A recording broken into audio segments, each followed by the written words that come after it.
بسم اللہ الرحمن الرحیم نحمدہ ونصلی علی رسول الکریم اما بعد۔ آج کا ہمارا سبق تقدیر سے متعلق ہے۔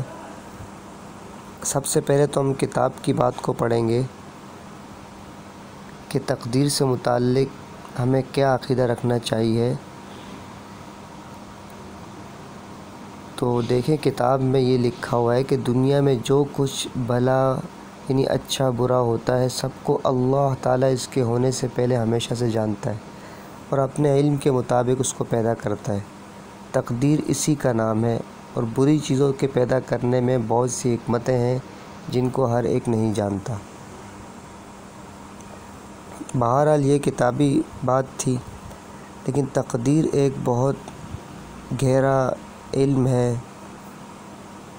ہمارے سلف صالحین سے یہ بات منقول ہے کہ یہ ایک ایسا سمندر ہے جو اس میں غوطہ لگائے گا تو وہ غرق ہو جائے گا، اور بعض حضرات نے اس کے متعلق یہ بات بھی کہی ہے کہ یہ ایک تاریکی ہے، جو اس میں جائے گا تو وہ خود گم ہو جائے گا۔ اس لیے تقدیر کے متعلق ہم نے اپنے عقیدے کو درست رکھنا بہت ضروری ہے۔ جہاں کئی شیطان ہمارے عقیدے کو خراب کرنے کی کوشش کرے تو ہم لا حول اور استغفار سے شیطان کو دور بھگائیں۔ عام طور پہ شیطان ہمارے عقیدے کو اس طرح خراب کرنے کی کوشش کرتا ہے کہ جب اللہ تعالیٰ نے سب کچھ لکھ دیا ہے کہ انسان اس وقت پیدا ہوگا اور اس وقت اس کا انتقال ہوگا، تو پھر اور وہ دنیا میں یہ کام کرے گا، اچھے کام کرے گا، برے کام کرے گا۔ جب اللہ تعالیٰ نے سب لکھ دیا ہے اور انسان اسی کے مطابق کرتا ہے تو پھر اللہ تعالیٰ سزا اور جزا کا فیصلہ کیوں فرماتے؟ آج کے سبق میں یہی کوشش کی جائے گی کہ میں آپ کو بنیادی طور پر سمجھا دوں کہ اللہ تعالیٰ نے بے شک سب کچھ ہمارے لیے لکھ دیا ہے، لیکن لکھنے سے یہ لازم نہیں آتا کہ اللہ تعالیٰ ہمارے ساتھ ناانصافی کر رہے ہیں، بلکہ اس سے پہلے یہ عقیدہ گزرا ہے کہ کوئی شخص چیز بھی اللہ کے ذمہ ضروری نہیں ہے۔ وہ جو کچھ بھی کرے مہربانی اس کی مہربانی، اس کا فضل ہے۔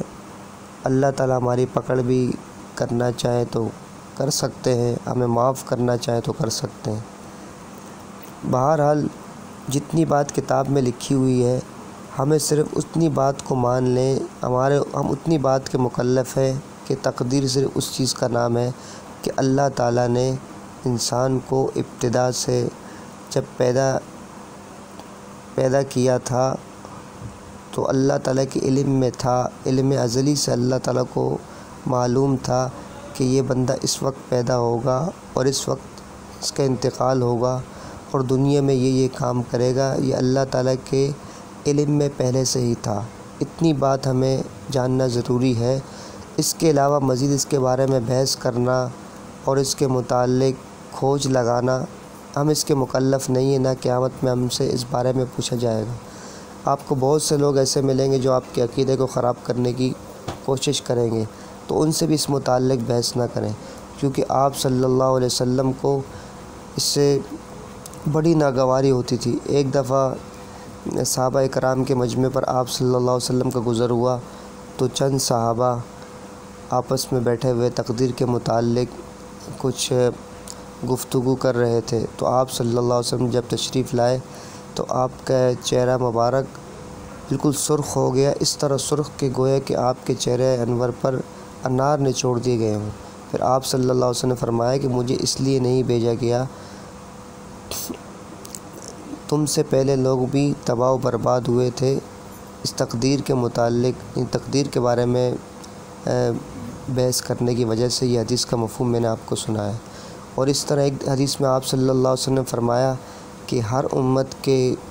چند مجوسی ہوتے ہیں، یعنی ہر امت میں ایک یہ بھی کہہ سکتے ہیں ایک مجوسی فرقہ ہوتا ہے۔ اس امت کے مجوس وہ لوگ ہیں جو تقدیر کے متعلق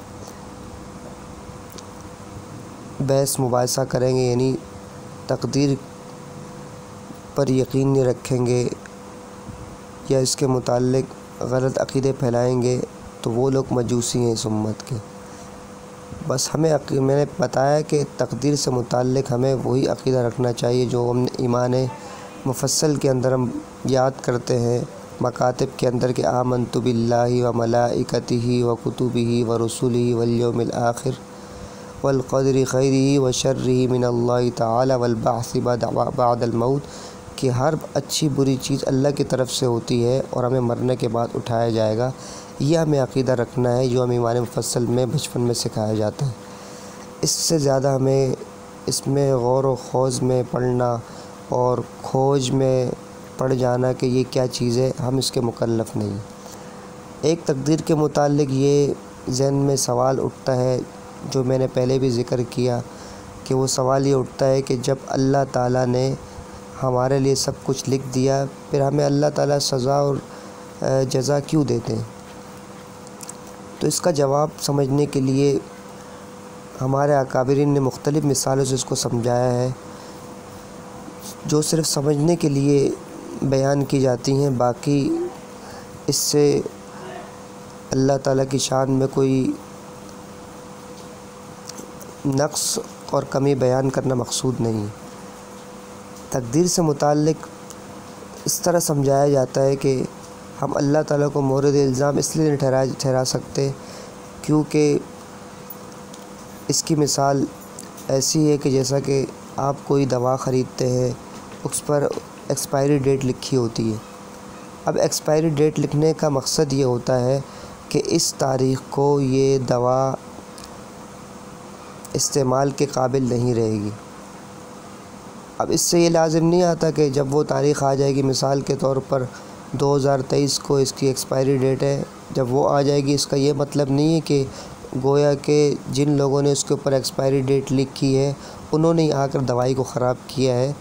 بلکہ ہم یہ کہہ سکتے ہیں کہ انہوں نے اپنے علم کی روشنی میں، اپنی مہارت کی روشنی میں جان لیا تھا اس میں جو کیمیکلز اور جو اشیاء اس میں ملائی گئی ہیں وہ اس وقت تک کارآمد رہیں گی، اس کے بعد وہ بیکار ہو جائیں گی اور نقصان دہ ثابت ہوں گی۔ تو ان کے علم کی روشنی میں انہوں نے یہ بات کہی ہے، تو ہم یہ نہیں کہہ سکتے کہ دوائی انہوں نے خراب کی ہے۔ تو اسی طرح اللہ تعالیٰ نے اپنے علم ازلی کی روشنی میں یہ بات جان لی کہ انسان اس وقت پیدا ہوگا، فلاں انسان، اور اس وقت تک یہ زندہ رہے گا، یہ عمل کرے گا، لیکن اللہ تعالیٰ نے اس کے بعد اس کے ہاتھ نہیں پکڑے کہ تم یہ کام کرو۔ تو اس لیے ہم انسان کو اپنے افعال کا کاسب بنائے نہیں، انسان اپنے افعال کرتا اپنے ہاتھ پاؤں سے کرتا ہے، اس لیے جن ہاتھ پاؤں سے وہ کر رہا ہے ان کو سزا ملے گی۔ باقی اللہ تعالیٰ نے زبردستی کسی انسان پر نہیں کی کہ وہ اس کو ہاتھ سے پکڑ کے لے جائے گا کہ یہ تم کام کرو۔ تو جس طرح ہم ایکسپائری ڈیٹ والی صورت میں جنہوں نے ایکسپائری ڈیٹ لکھی ہوتی ہے ان کو ہم مورد الزام نہیں ٹھہراتے، اس طرح اللہ تعالیٰ کو بھی ہم کوئی الزام نہیں ٹھہرا سکتے کہ اللہ تعالیٰ نے ایسا کیوں کیا۔ اور دوسری مثال یہ بھی دی جاتی ہے، مثال کے طور پر کوئی طالب علم ہو، کوئی بچہ ہو، اسکول میں پڑھ رہا ہو یا مدرسے کے اندر پڑھ رہا ہو، تو وہ بچہ اکثر اوقات اپنے وقت کو، یعنی اکثر اوقات وہ کرکٹ میں کھیل رہا ہو یا مختلف گیمز وغیرہ کھیل رہا ہو، تو اس صورت میں اس کی والدہ اس کے آثار کو دیکھ کر سمجھ جاتی ہے کہ یہ بچہ فیل ہوگا، اور اس کو بول بھی دیتی ہے کہ بیٹا مجھے لگ رہا ہے کہ تم فیل ہوگے، تمہاری حرکات یہ بتا رہی۔ اب جب بچہ فیل آتا ہے تو وہ والدہ کو نہیں کوستا کہ آپ نے مجھے فیل کیا ہے، بلکہ وہ سمجھ جاتا ہے کہ میری حرکات کی وجہ سے ہوا۔ تو اس طرح اللہ تعالیٰ نے جب بندے کے لیے لکھ دیا کہ بندہ یہ کام کرے گا، تو ہم اللہ کو کیا تو علم میں تو اللہ کے تھا، لیکن کر رہا تو بندہ ہے، اس لیے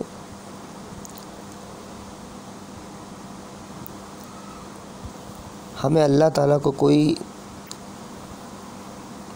الزام نہیں دے سکتے کہ اللہ تعالیٰ نے ہمارے ساتھ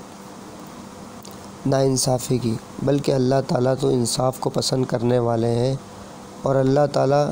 ظالموں کو پسند نہیں کرتے۔ جگہ جگہ قرآن و حدیث میں یہ بات موجود ہے۔ بہرحال میری بات اگر کسی کو سمجھ میں آئی تو اس کو تسلیم کر لیں، اگر کسی کو سمجھ میں نہیں آئی اور مزید اشکالات پیدا ہو رہے ہیں تو پھر اعوذ باللہ من الشیطان الرجیم پڑھیں اور تقدیر کے بارے میں مزید کوئی غور و خوض نہ کریں، چونکہ پیارے نبی صلی اللہ علیہ وسلم نے بھی اس کو ناپسند فرمایا۔ اور بس ہمارے ذمہ جتنی بات جاننا ضروری ہے وہ ہم نے آپ کو بتا دی، اور وہ کتاب میں لکھی ہوئی ہے کہ دنیا میں جو کچھ بھی اچھا برا ہوتا ہے وہ سب اللہ کے علم میں ہے، اور اللہ اسے ہمیشہ جانتا ہے اور اپنے علم کے مطابق اس کو پیدا کرتا ہے۔ تقدیر اسی چیز کا نام ہے، بس ہمیں اتنی بات معلوم ہونا ضروری ہے۔ باقی اس کے متعلق ہم سے قیامت کے دن اور نہیں پوچھا جائے گا کہ آپ کو یہ کیوں معلوم نہیں تھا، آپ نے ایسا کیوں کیا، ایسا کیوں نہیں کیا۔ بہرحال اللہ تعالی ہم سب کو ان تمام باتوں پہ عمل کرنے کی توفیق عطا فرمائے۔ وآخر دعوانا الحمدللہ رب العالمین۔